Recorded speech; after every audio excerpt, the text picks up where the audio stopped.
तो उन्हें दरख्तों के रंग पसंद नहीं आए। अच्छा, ऑरेंज होने चाहिए, येलो होने चाहिए, अच्छा। थोड़ा सा ब्लू शेड तो पहले रैकी शैकी नहीं की थी?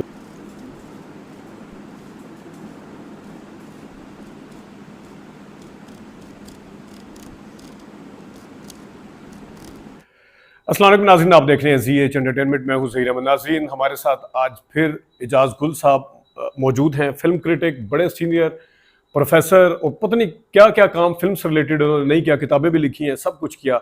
सिनेमा ऑनर भी रहे हैं, और सबसे बड़ी बात यह है कि आगा जी गुल के बेटे भी हैं। बहुत शुक्रिया सर, आपने ज़्यादा दोबारा से टाइम निकाला। सर, मैं आज आपसे 3-4 चीज़ें भी पूछूंगा, और ये हमारे साथ सामने 35 mm की रील पड़ी हुई है।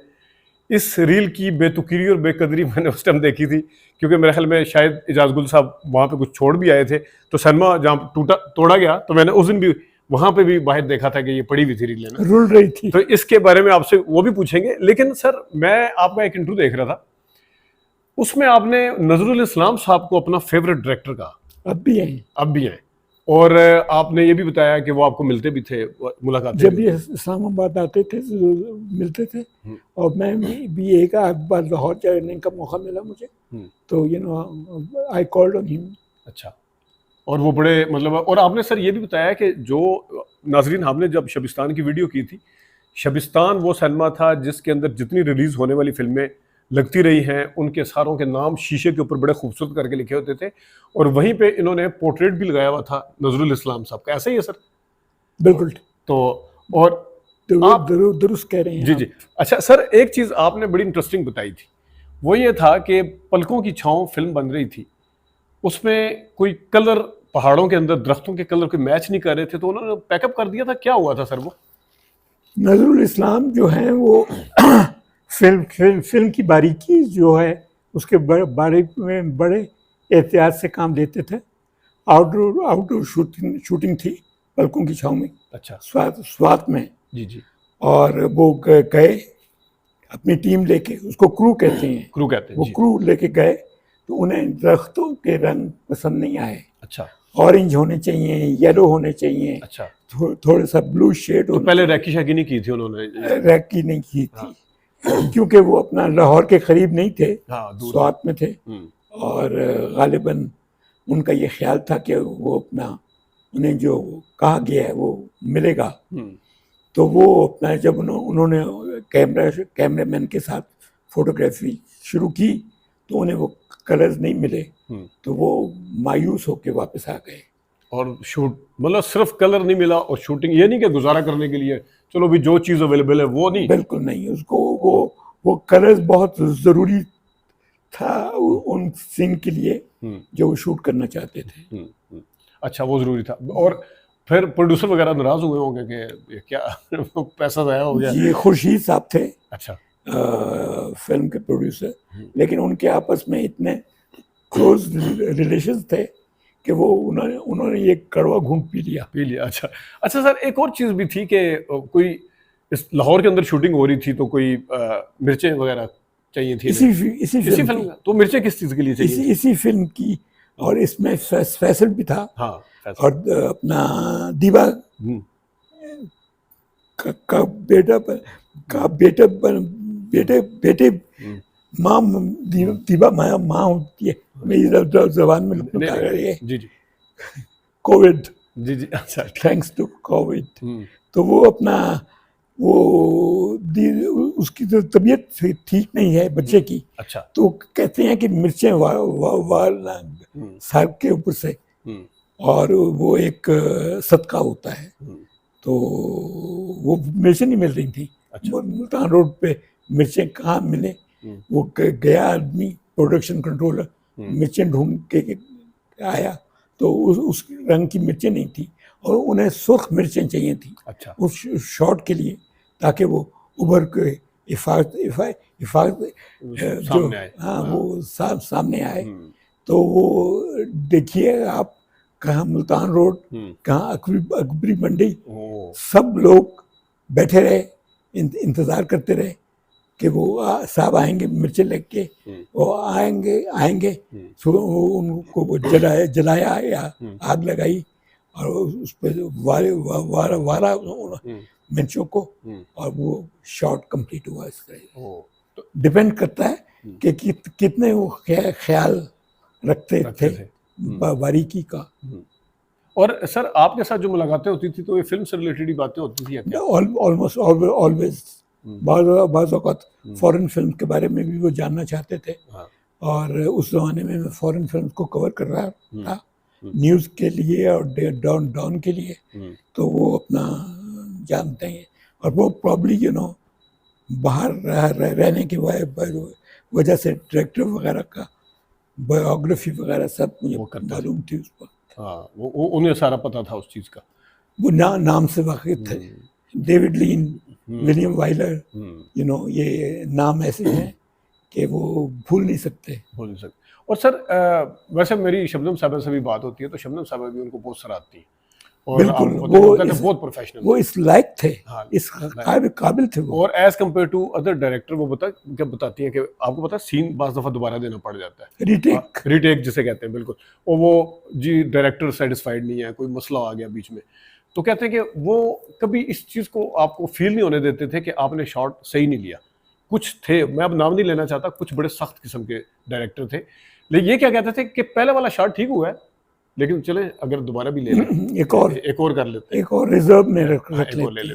तो अच्छा सर मैं अगर नज़रुल इस्लाम साहब के ऊपर ही मुझे याद है, मैंने क्योंकि जब 78 की फिल्में की उस पर पिंडी के अंदर सैनमों पे, आपके सैन में वैसे तो मेरे ख्याल शराफत भी शायद आई थी अगर मैं गलती पे नहीं, लेकिन जिंदगी फिल्म बड़ी चली नज़रुल इस्लाम साहब। जी नज़रुल इस्लाम की जिंदगी बहुत चली और वो नदीम के साथ थी। नदीम के साथ, बाबरा की ज़्यादा फिल्में नदीम के साथ। अंबर भी शबिस्तान पे आई थी। अंबर भी अपना मोहम्मद अली और नदीम दीबा और मुमताज़ थी।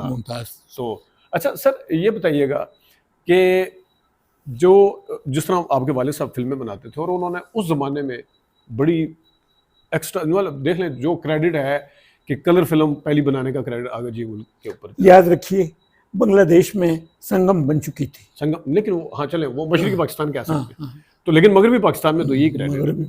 वो ज़हीर रेहान की फिल्म थी शायद संगम, मेरा ख्याल। लेकिन सर आगा जी गुल साहब ने जो फिल्में बनाई, आपको कोई याद है या कभी आपसे तज़किरा किया हो कि बजट कितना लगता था सर उस जमाने में? ये 50s और 60s की बात कर रहा हूँ। पैसे की बात हमारे से ज्यादा नहीं करते थे डायरेक्टर, लेकिन चीजें तो पता चल जाती डायरेक्टर प्रॉब्ली 4-5 लाख शुरू में ये गुमनाम कातिल, दुल्ला भट्टी कॉस्ट्यूम फिल्म थी। उसके सेट्स वेट्स थे और सबिया थी, सुधीर थे और रागनी थी। बड़ी कॉस्ट की फिल्म थी और प्रोडक्शन, ड्रेसेस, तलवारें, तो ये उस टाइम 4-5 लाख। जी ये पीरियड फिल्म थी। और एवरेज फिल्म अदर देन अगर आगा जी बना 3 लाख। अच्छा। तो नायला के ऊपर कितना लगा होगा सर? आप बता रहे थे प्रोसेसिंग भी इसकी वजह से बेल्जियम में हुई थी इसकी प्रोसेसिंग, और 65 में रिलीज हुई थी। तो ये जंग के बाद सितंबर वॉर के बाद के रिलीज हुई थी और आगा साहब को बहुत अजीज थी। और आगा साहब ने जब इसकी म्यूजिक की बात की और नूरजहान ने गाने गाए थे उससे पहले कैदी में एक तेरा सहारा है और वो भी था ना, वो तो मैडम नूरजहां का नहीं है, वो गमे दिल को इन आंखों से छलक जाना भी आता है। इसी नायला का क्या? वो मैडम का गाना है, वो भी नहीं, वो माला का। तो वो फिर पैसे में एग्रीमेंट नहीं हुआ। अच्छा, कि क्या पेमेंट करेंगी। आगा साहब का ख्याल था कि चूंकि सारे गाने एक ही सिंगर के हैं तो एक पैकेज में मिल जाएंगे। वो मैडम तैयार नहीं थी उसके बारे में। तो फिर मैडम क्यों तैयार नहीं थी? पैसे के ऊपर या क्या? मैडम खासी सख्त 65 में तो बिजी भी बहुत होगी ना वो। हाँ, पुत्र जंग के बाद। जी। और ये वैसे फिल्म ये 64 की है लेकिन रिलीज 65 में हुई है। और मैडम अपनी मर्जी के मालिक थी। वो अपना हर काम अपनी मर्जी से काम करती थी। जो काम उनको पसंद आता था वो करती थी, जो पसंद नहीं आता। इसमें आपको क्या लगता है कि क्या उनकी मर्जी, आपको वैसे क्या फीलिंग आती है कि वो शायरी के साथ गानों की उस पे नहीं, शायरी तो बहुत अच्छी थी, बहुत अच्छी थी। वो तो कतील गाने शिफाई, सारे कतील महल में शिफाई गानों के का बड़ा गाने थे, किरदार है, जहाँ कतील कलर शिफाई, होने का हाँ, किरदार है उस फिल्म कतील को। शिफाई के गाने थे। और एक सैफ साहब का भी गाना था उसमें, और सैफ साहब, I am not very sure कि वो कराची के शायर थे। जी जी, कौन? ये जिसका मैं नाम लेना चाहता हूँ, कतील लोरी फिल्म भी बनाई थी उन्होंने। अच्छा, और एनीवे तो वो अपना फिर पैसे के मामले में आगा साहब का एक ख्याल था कि एक 8 गाने या 7 गाने एक ही सिंगर से लेने हैं, तो वो एक पैकेज डील होना चाहिए। नूरजहान मैडम कह रही होगी हर गाने का अलग अलग। हाँ, नहीं, गाने का तो अलग अलग होंगे, लेकिन वो अपना वो ये कह रही थी कि आगा साहब के ये कह रहे थे कि चूँकि सब गाने जो आपने गाने हैं इसमें, तो एक पैकेज होना चाहिए।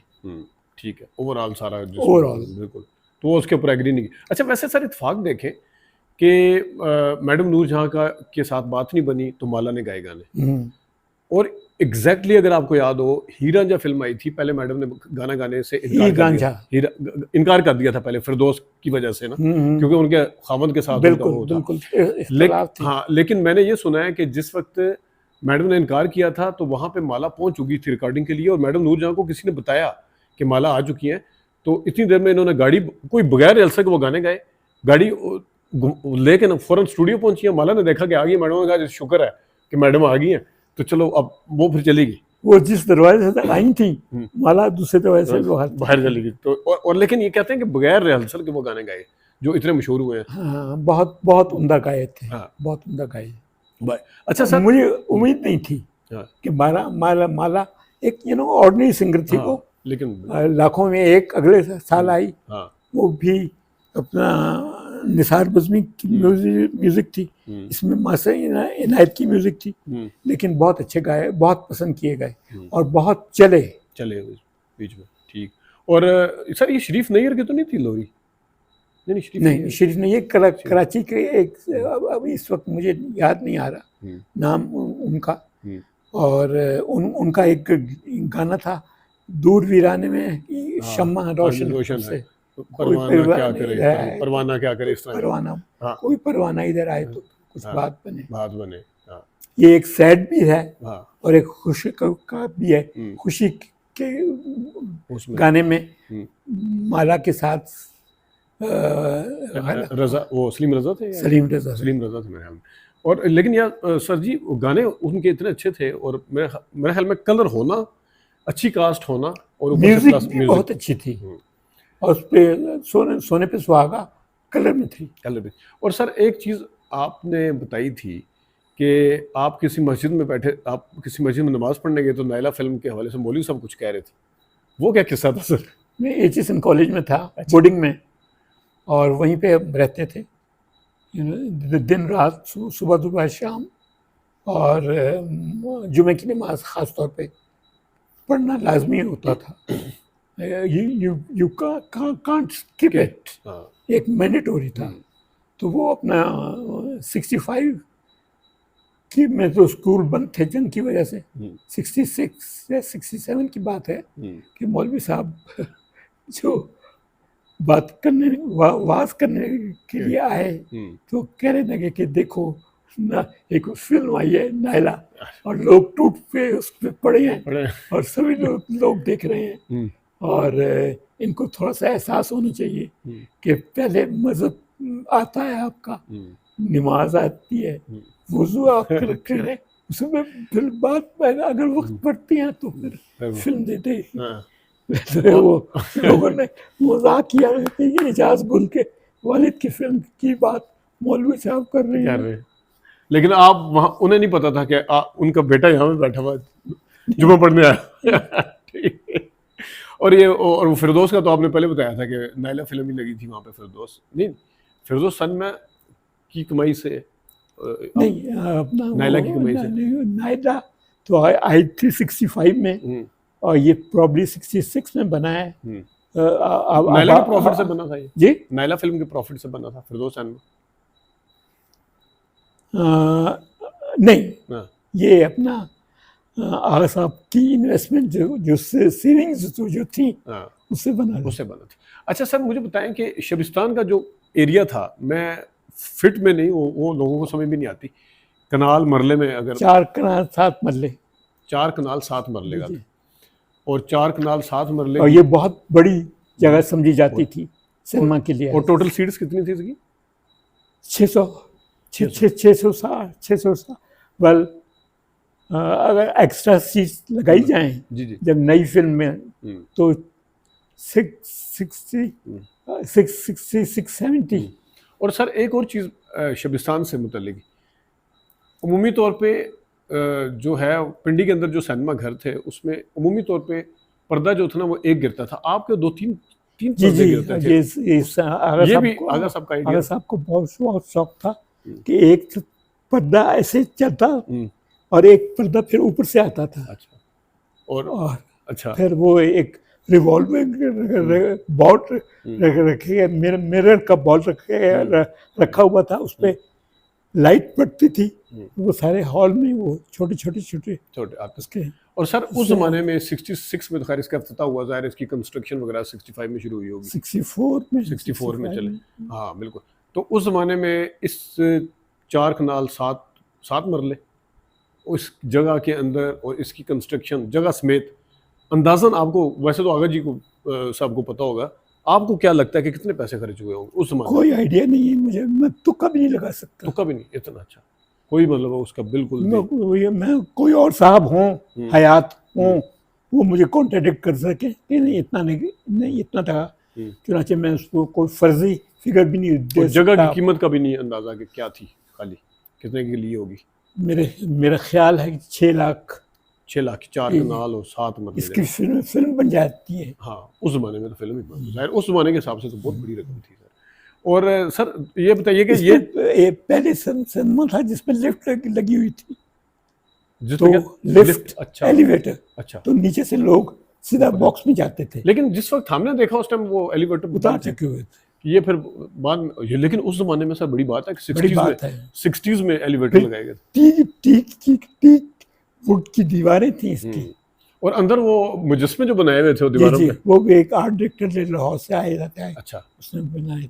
अच्छा, तो कभी किसी अदाकार ने आगे सिनेमा की तारीफ की थी सर? नहीं, फिल्म की ओपनिंग बड़ी जबरदस्त, सिनेमा की ओपनिंग बड़ी जबरदस्त हुई, एक पूरी फिल्म इंडस्ट्री यहाँ पे आगा साहब ने बुलाई थी। अच्छा, यहाँ आए थे? हाँ, क्या संतोष, क्या सुधीर, क्या सबिया, अच्छा, क्या शमी मारा, सभी लोग आए थे, सभी आए थे। बल्कि एक वो स्टूडियो बन गया था जाहिर है उन 4 घंटों के लिए, और फिर रात का खाना आगा साहब ने सब वहीं पे शबिस्तान पे, पल कॉन्टिनेंटल में, वो भी करीब ही था, इंटरकॉन्टिनेंटल उस समय में किराया जाता था। सारे अदाकार भी कहीं ठहरते थे यहाँ पे आके, करीम पूरी की पूरी। कोई अदाकार शायद भी एक दफा ठहरे थे, सुना है कि वहाँ पे झगड़ा भी हुआ था। ये उस आपके जमाने की बात नहीं कर रहा कुछ सुना, आपको पता है इसका मतलब कुछ है बस मैं बताऊंगा नहीं आपको। नहीं, फिर भी सर ये कोई लड़की का चक्कर सब हो सकता है। अच्छा ठीक है। अच्छा सर, ये जो 35 mm की रील है, इसके बाद हम नाजरीन को बता दें, ये है वो रील जो प्रोजेक्टर के ऊपर चलती थी किसी जमाने में, और ये फिल्म होती थी। इसके बारे में थोड़ा सा हमें बताइएगा सर कि ये रील, एक फिल्म जो होती थी उसमें कितनी रीलें होती थी, और एक रील का ये जो उसका कहना चाहिए, बंडल कहना चाहिए क्या, मुझे उसके लिए क्या स्पेसिफिक होगा कि वो कितने फीट का होता था और कितने मिनट चलती थी वो स्क्रीन के ऊपर लिखा होता था ना, 14 रील की फिल्म है ये, 15 रील की फिल्म है, तो ये क्या होता था सर? डब्बे में जो ये एक पूरी रील आती थी, अच्छा, वो तकरीबन 1000 फुट होती थी। अच्छा, 14,000 की अगर फिल्म होगी तो फिर 14 डब्बे उसके थे। 14 डब्बे, और 14,000 फीट की फिल्म अंदाजन 2.5 घंटे की बनेगी? नहीं, 3 घंटे, 3 घंटे, पौने 3 घंटे। हाँ। और ये सर ये जो इसके दाएं बाएं ये जो सुराख छोटे छोटे नजर आ रहे हैं, अगर मैं गलती पे नहीं, ऑडियो होती है ये नहीं, ये परफोरेशन कहलाई जाती है। और अगर आप देखें, जी, इस वक्त मुझे ठीक नजर नहीं आ रहा, तो इसमें एक इस तरह की एक एरो चलती है, अच्छा, जो इस तरह आगे पीछे होती है। अच्छा, उसमें साउंड की रिकॉर्डिंग होती है। ओके, सही।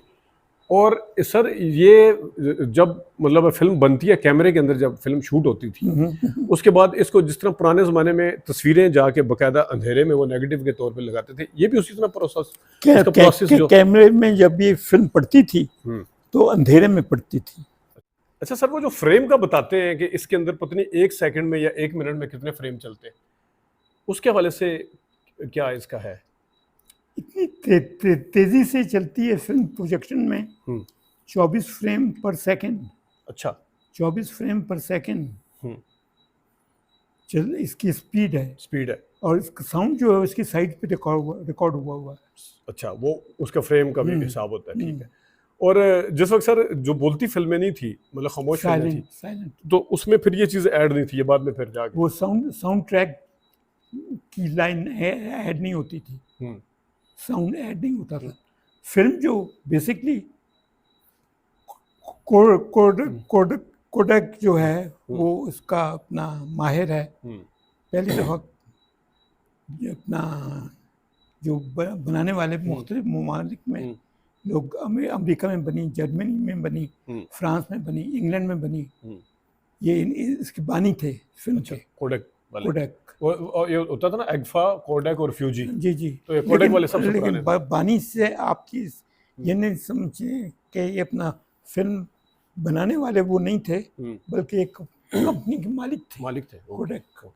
और वो सारी दुनिया में उसके ऑफिस थे। और जब ऑब्वियसली फिल्म साइलेंट थी 1927 से पहले, तो फिर वो लाइनें नहीं आती थी साइड पे। और आपको सर कोई याद है कि आपके वालिद साहब के स्टूडियो में जो एडिटर थे उनमें सबसे पुराने सीनियर एडिटर एम अकरम ने बाद में एज ए डायरेक्टर भी फिल्में? जी जी, बड़ी फिल्में पंजाबी की फिल्में बनाई, खतरनाक या खतरनाक, और बहुत सी फिल्में बनाई। अच्छा, वो बुनियादी तौर पर एडिटर थे? वो नहीं, एडिटर पंजाबी फिल्मों के तरह नहीं, मतलब आए वो एज ए एडिटर आए होंगे ना। जी जी, जैसे शौकत हुसैन रिजवी साहब भी एडिटर थे। बिल्कुल बिल्कुल। तो वो फिर बाद में डायरेक्शन वाली साइड में मुझे उनकी अपना आगाज में नहीं पता कि कैसे थे, लेकिन टिपिकल लाहौर की थे। अच्छा। और पंजाबी बोलते थे और बहुत उम्दा आदमी थे। और इसके अलावा कोई अली का नाम भी आता था एडिटर? सिर्फ अली वो इनके साथ ही थे बिल्कुल। तो सर ये जिस टाइम इसकी कटिंग वगैरह करते होंगे उस वक्त तो उनके, जिस तरह आजकल तो साफ सुथरा काम है ना, तो वो तो हाथ जख्मी भी होते होंगे, इतनी इसका कट है इसका। ये चीज़ जो है इसे आपके हाथ कट सकते हैं। तो ये तो बड़ा मुश्किल काम था सर, कैंची से काटना। आपने बताया बिल्कुल कि वो कैंची से काटते थे कि कितना शॉर्ट। और अमेरिका में जो नेगेटिव की कटिंग जो है वो ख़वातीन की जिम्मेदारी है। अच्छा। क्योंकि वो ज़्यादा नफीस और एहतियात मर्द नहीं कर सकते, वो बारीक काम जितना वो औरतें। Negative cutting always be with women. अच्छा, विमेन करते हैं, बिल्कुल। तो ये तो सर अब तो मतलब इतना आगे निकल गया ज़माना कि अब उस टाइम, अब ये ख्वाब सा लगता है कि इस तरह भी कटिंग हो सकती है बजाक कि अभी आप कमांड देते हैं कंप्यूटर के अंदर। मैं जब अमेरिका से वापस आया तो मेरा ख्याल था कि मैं अपना एडिटिंग के साथ थोड़ा सा उनको हेल्प करूं, असिस्ट करूं। तो एडिटर अली 1969 की बात कर रहा हूँ, ज़रका भी रिलीज़ होने वाली थी, तो मैंने उनके असिस्टेंट के साथ काम किया। और कहाँ पे? लाहौर में? एवेन्यू में। मतलब उस ज़रका की एडिटिंग के दौरान आपने असिस्ट किया हुआ है, भी हमारे लिए खबर है ये वैसे कि उसको असिस्ट किया हुआ है आपने उस ज़माने में। तो खुद भी कुछ ज़रका कंप्लीट हो गई और फिर उसके बाद ये अमन जो कश्मीर में बनी, ये अमन तो काफ़ी बाद में आई, 2-3 साल बाद उस पर काम किया था। और खुद भी कोई तजुर्बा किया था या खाली देखा ही था? नहीं, मैं समझ लीजिए उनका हुक्का पानी। ठीक है सर, बहुत शुक्रिया, आपने हमारे लिए टाइम निकाला। आपके सर शबिस्तान के वो पर्दे में बड़े याद आते हैं, एक यूं गिरता था और एक यूं उठते भी थे और गिरते भी थे। जब उठते थे एक मोतियों का पर्दा था। हाँ, मुझे पता है। 3 पर्दे थे, 4 थे? 3 पर्दे थे। एक यूं आता था वर्टिकल उसमें और एक ऐसे खुलता था। लेकिन हम बड़े उसमें खुश हो रहे, पीछे म्यूजिक भी चलता था, म्यूजिक भी आता था उसके साथ। तो ये आपके वालिद साहब वैसे बड़े शौकीन किस्म के, बहुत शौकीन थे। जी। और ये सिनेमा उन्होंने बड़े शौक से बनाया और बड़े शौक से चलाया। फयाज गुल साहब जो मेरे मंझले भाई थे, वो इंचार्ज थे इसके। रियाज गुल साहब भी तो होते थे बीच में। सबसे बड़े कौन से हैं सर? रियाज साहब, फिर उसके बाद लाहौर में फयाज साहब, फिर मैं, फिर मेरी बहन आती हैं। ठीक है, ठीक। वो अमेरिका में होती हैं। अच्छा, ठीक ठीक। और शहजाद गुल भी थे ना सर? जी, मेरे वो शहजाद और सजाद और भाई। हाँ, वो छोटे, सबसे छोटे सजाद गुल हैं। सजाद सबसे छोटे हैं। ठीक सर, बहुत शुक्रिया, आपने टाइम निकाला हमारे लिए। जब भी कहेंगे आप, मैं हाजिर हूँ सर। नाज़रीन, आपने देखा कि एजाज गुल साहब ने बड़ी तफसील के साथ बताया सारा कुछ, और जितनी बार भी मैं उनके पास आता हूँ मुझे तशनगी रहती है कि मैं ये भी पूछ लेता, और काफ़ी हिस्ट्री है पूरी। और फिल्म क्रिटिक के हवाले से इन्होंने किताबें भी लिखी हुई हैं। मैंने जैसा शुरू में आपको बताया कि इन्होंने लेक्चरशिप और मतलब पढ़ाने के शोबे से तो वाबस्ता रहे हैं, और इसके अलावा भी उन्होंने सारे काम, अब इन्होंने एक और चीज़ भी हमें बता दी है कि उन्होंने असिस्ट भी किया था